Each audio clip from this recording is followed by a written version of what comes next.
আমরা এখন আছি কক্সবাজার সমুদ্র সৈকতে।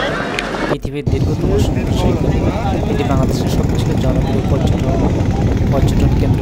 প্রতি বছর লাখ লাখ পর্যটক কক্সবাজার সমুদ্র সৈকতের অপরূপ সৌন্দর্য উপভোগ করতে আসেন। ঠিক এই সমুদ্র সৈকতে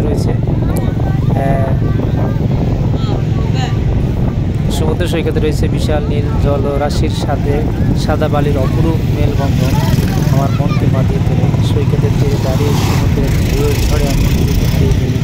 হাজার হাজার পর্যটকের ভিড়, সমুদ্রের পানিতে অনেকেই গোসল করছে এবং সাঁতার কাটছে।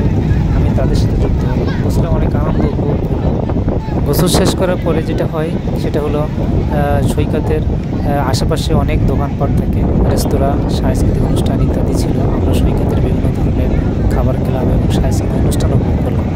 খাবারের মধ্যে আমরা সবথেকে ভালো লেগেছিল চিংড়ি মাছের রেসিপি। তাজা ইলিশের সুস্বাদু গন্ধে আমি অনেক মুগ্ধ হয়ে যাই। খাবার শেষে আবারও ঘুরতে বের হলাম। সন্ধ্যা আমরা সমুদ্র সৈকতের ফায়ার ওয়ার্ক দেখলাম।